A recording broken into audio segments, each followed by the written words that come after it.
For nearly 200 years, Britain ruled over India's 380 million people. India was the centerpiece of Britain's empire, a source of money and power.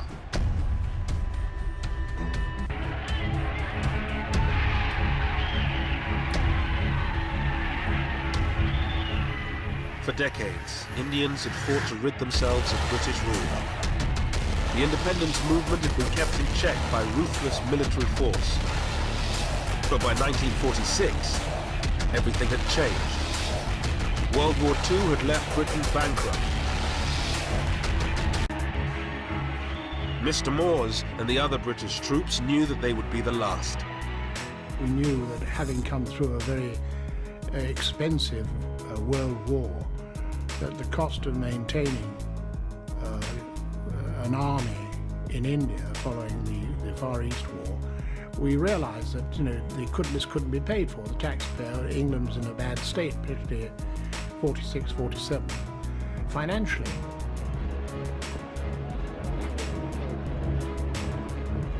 But India's independence leaders were divided over what should happen when Britain left. The Indian National Congress, under its leaders Pandit Nehru and Mahatma Gandhi, demanded a single state where all religions would live side by side. But many Muslims feared living under a Hindu majority. In March 1946, a British government delegation, the Cabinet Mission, arrived to negotiate between Congress and the League.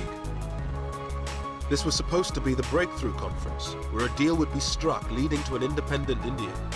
Jinnah did compromise on his demand for a separate Muslim state. He accepted a united India if it had weak central powers. But Nehru, a socialist and believer in a strong central state, refused any such concessions to the Muslim League. Mr. Jinnah, the Muslim leader, holds fast to Pakistan, and it's reported that his maximum concessions were regarded by Congress as inadequate. At any rate, the fateful conference at Simla, following the preliminary work in Delhi, has ended in failure.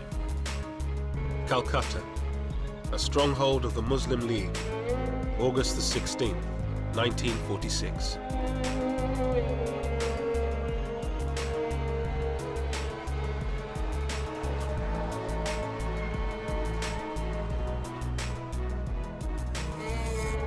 With the collapse of negotiations, Jinnah called for direct action. Thousands of Muslims gathered in the center of the city to demand a separate homeland, Pakistan. Vast subcontinent of India, there are two major nations, the Hindus and Muslims. 100 millions of Muslims cannot be characterized as a minority. We are 70 millions in the northwestern and northeastern zones of India. We constitute a majority of 70% against the caste Hindus in these homelands of ours. We want the division of India into Hindustan and Pakistan because that is the only practical solution which will secure freedom for both Hindus and Muslims and the achievement of stable and enduring governments of Hindustan and Pakistan. Once the British leave, and there will be a democratic form of government, you see. But in a democratic form of government, the Hindus will always be in a majority, and the Muslim will always be in a minority. We have no chance. Our minority will never be transformed into a majority, and the Hindu majority will always remain a permanent majority. Therefore, we have no chance. I'm confident we'll settle down as friends and neighbors like Canada and United States.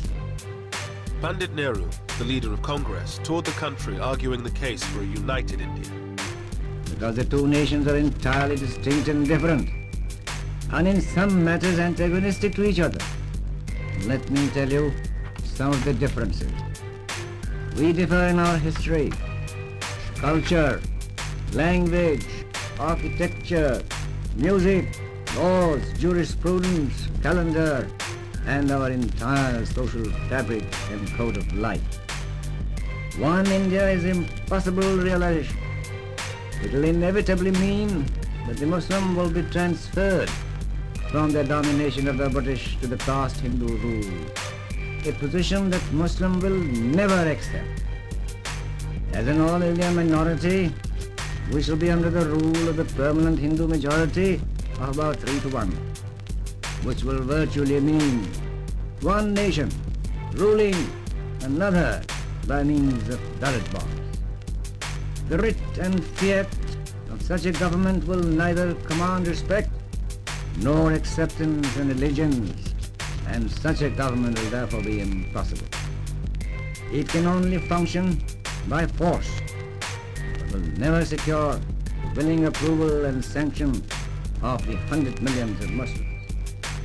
Unless the gravity of this aspect of the problem is realized and tackled frankly and boldly by the British government, chaos is inevitable, which must have serious repercussions and endanger the world peace.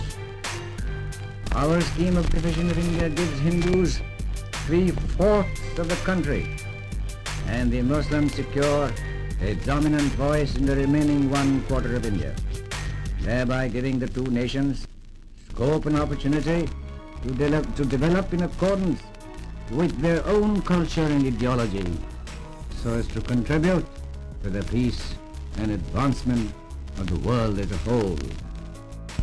Muslims desire freedom more than anyone else, because love for freedom, fraternity, and liberty is the lifeblood of their existence. But freedom must mean freedom both from the British exploitation and Hindu domination. 100 millions of Muslims will never agree merely to a change of masters.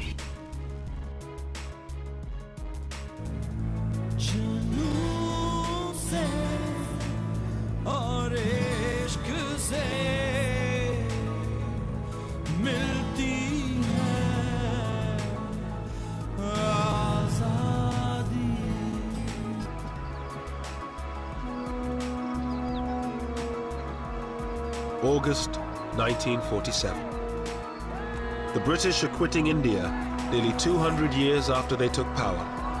On 14th August 1947, the last Viceroy of India, Lord Mountbatten, formally transferred power to the Constituent Assembly of Pakistan. हमारे camp के ऊपर ऐलान हो गया कि सिख हमला करने वाले हैं। मेरे वाले साहब लीडर टाइप आदमी थे। उन्होंने लोगों को कहा कि हम कैंप में से बाहर निकल के मुकाबला करेंगे, और औरतों और बच्चों को कहा गया, माओं को समझाया गया कि क्योंकि अगर फर्ज करो हम मारे जाते हैं तो सिख तुम लोगों को ले जाएंगे पकड़ के। वो औरतों को पकड़ते और बच्चों को पकड़ के ले जाते थे।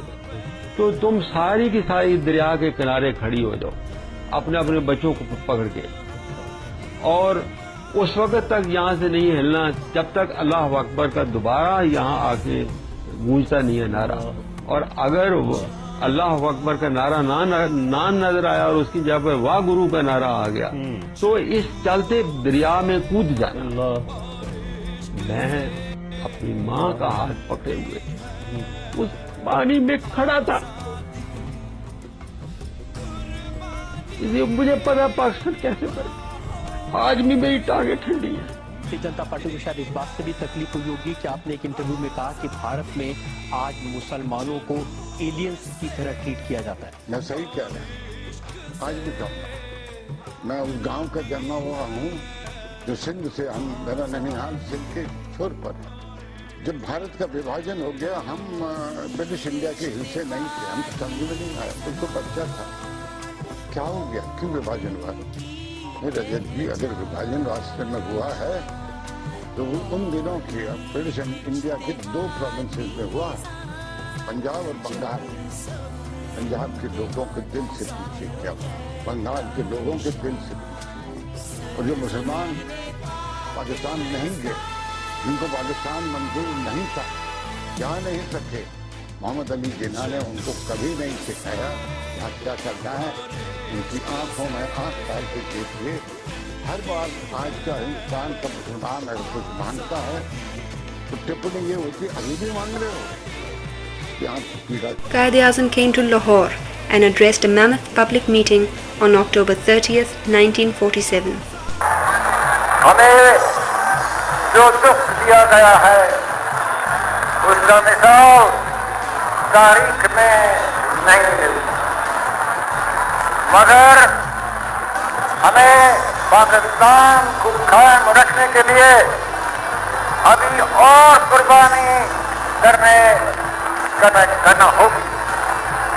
मुसलमान मुसीबत में घबराया नहीं करता।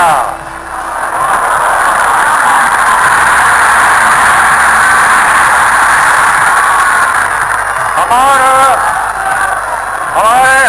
हौसले बुलंद हैं।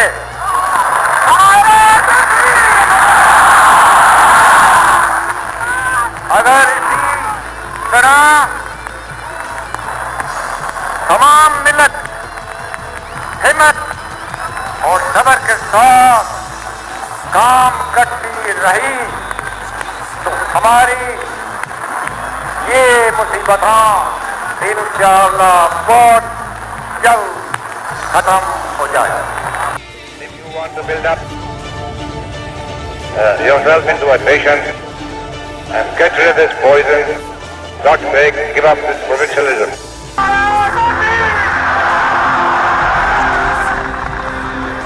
Search your heart and see whether you have done your part in the construction of this new and mighty state. Do not be overwhelmed by the enormity of the task. You are made of sterling material and are second to none. Let me appeal to you. Give this message to the people of Pakistan.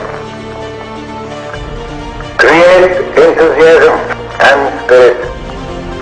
Go forward with our task, with courage and hope, and we shall do it. Are we downhearted? Certainly not. The history of Islam is replete with instances of valor, grit and determination. So march on, notwithstanding obstructions, obstacles and interference. And I feel confident that a united nation of 70 million people with grim determination and with a great civilization and history will fear nothing. It is now up to you to work, where and where, and we are bound to succeed. And never forget our motto: unity, discipline, and faith.